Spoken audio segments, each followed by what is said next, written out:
Good morning, guys, Unfrequented World, and I am currently following Stan into another Colonial site. I was here on this road a few days back looking for a spot, and he tells me he knows where it is. He's going to take me there and show me. I don't know if you guys can hear his dog barking.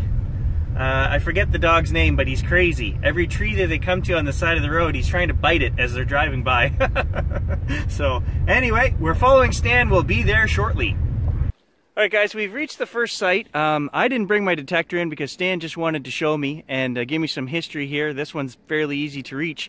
And the history on this site is that it was 1870s to 1890s. The rail station was coming through here, and this was kind of like one of the end of the lines where they stopped and they were on hold to decide where the railroad was going, were they continuing. And there was a boarding house here and a few other things. Now Stan came here, and right here below me is the cellar hole of where that building would have been, and there's all big bedrock up behind me on this side here. So it's a very safe, open place, easy to build. Now, while Stan was here, he started finding 1700s nails. So we figure that this was part of the original fur trading route, and that this had been a native outpost or some kind of fur trading spot, and it was taken over eventually by the railroad. So there is, again, 250, 300 years of history at this site. Okay guys, so that stop there was just so Stan could show me that he figures there's going to be a really good bottle dump on that site. He hasn't found it yet, but later in the fall when things die down, we're going to head out and search for that. So right now I'm going to follow him further back the trail here, and we're going to get to the Colonial site where we're both going to dig. We've got about a 1.5 mile walk, he says. So, and I'm already hot because that was probably close to a mile in and then another mile out right there. So, and it's nice and muggy today. Stan is the man. He's showing me stuff here on the way in to the other site that we're going to get to later today. There's another farm area here with an old stone wall. So if you guys can see this behind me here. And he figures before 1860s. Yep. So here's part of the wall, and then all of this was the fields were down here. Yeah, okay Gary, so I came here and I cleared this old foundation that my friend pointed out after I'd been coming here for a very long time. And I feel it's older than it's given credit for because the amount of intricacy, like this door lintel stone here. And that's amazing. That is one huge entry stone. You know, I think it's older than early 20s. I think it goes back to 1800s, and maybe it was used as something else even prior to that.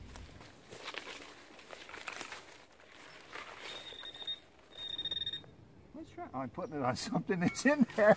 That's why. Something right here? Yeah.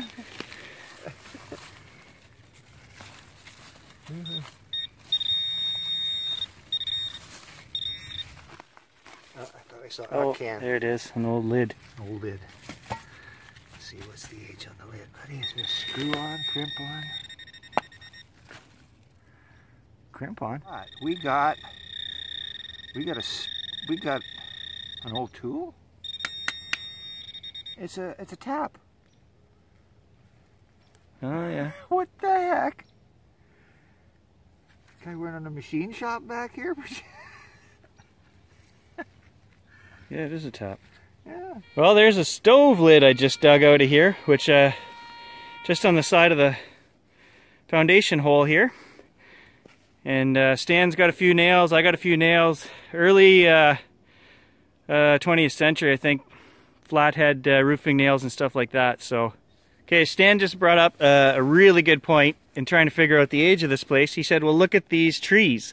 How old is that tree? And how old is this tree? They're pretty darn old, and they're growing right into this foundation here. So they weren't here when the building was here. So absolutely good point. Yes, you are correct, Stan. I didn't think of that. So we are probably for sure over 100 years old. It has just gotten extremely dark, and the thunder is rolling behind us. Yes. I think we are going to get wet. I'm hiding right now. It's really coming down.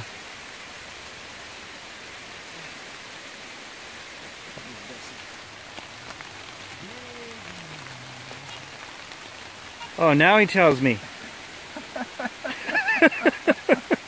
He says find a good tree to hide under, and then he pulls out an umbrella.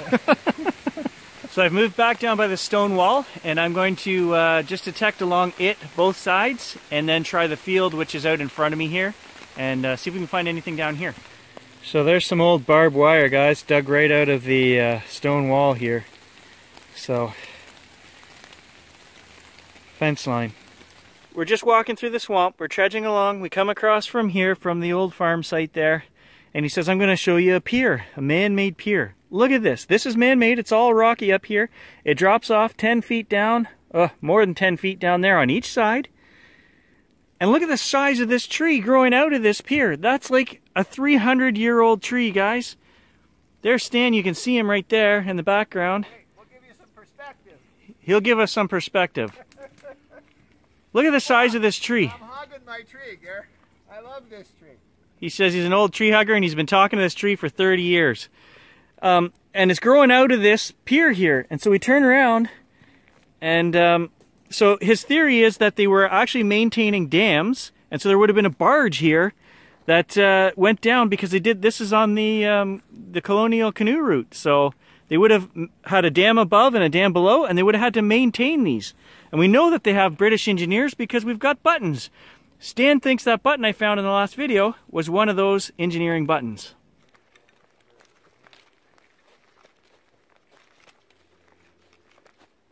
So as you guys can see, I'm soaked. The rain has stopped. We've walked another mile.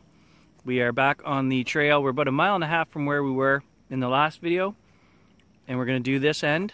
Well, I just covered 20 feet here, not a signal.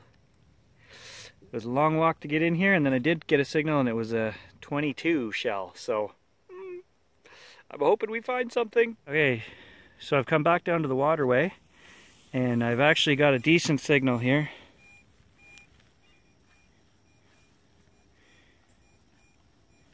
Signals are few and far between here. It is clean, really clean, which worries me a little bit. How's that for Colonial? I think we missed the mark here a little bit on this hole. I mean, that is an old one as far as they go, but it's not 300 years old.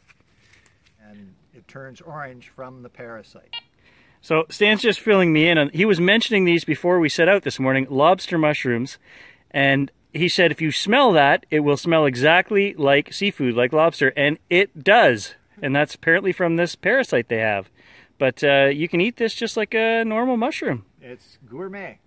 Okay, so I just pulled a lead ball out of here, and it's not a big one, but we looked at it, and Stan was showing me there is a white patina to this, which means it's very old. Probably as old as that musket ball I found the other day. So, you know, down 6 inches here.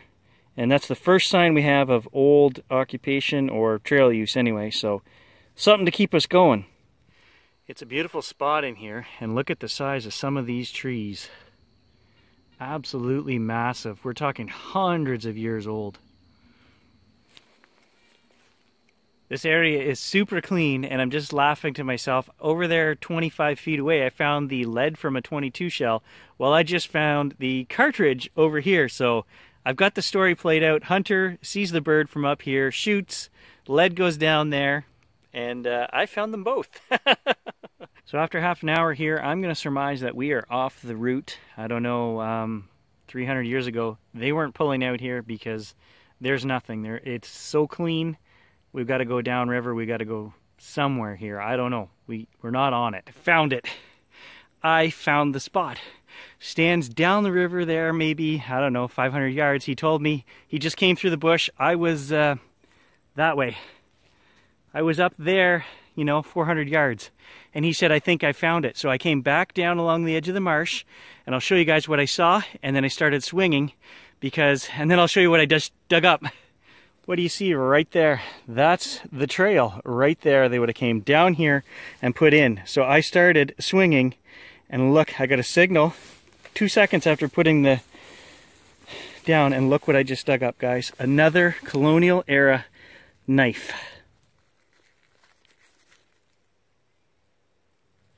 1700s British Colonial knife. I dug one of these the other day in the last video. I gotta go get Stan and show him this. I found it. That's exactly like we found at the other site. And then, like I say, when you look behind me, it's clear as day, the trail there. can just tell like that was blade. It didn't retract completely. You can see by the, you know, it's only about that wide. Actually, that's blade. Yep. Yeah, that's an old one, buddy. Look at the curve. Yeah. I think I'm going to beat the grass down, and I'm just going to work right here down, from here down, and see what... Well, it's the grass, eh? Makes it hard to swing. You guys seen this view? This is the same view that a British redcoat was staring out at 250 years ago, 270 years ago, and he dropped his knife right here. I am so friggin' stoked right now. This is the only confirmation that I need that there is more stuff here. We just have to find it. Absolutely. 2 of these in the span of a few days, guys, blows my mind. That is real history. That is old Canadian history.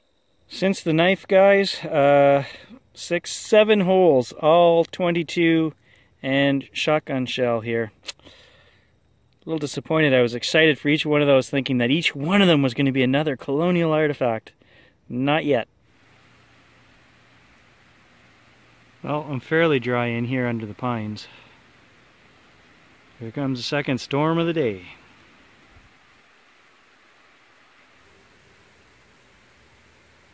What is that, guys? I've moved back down the trail, and I don't know. It's really heavy. Is that more modern?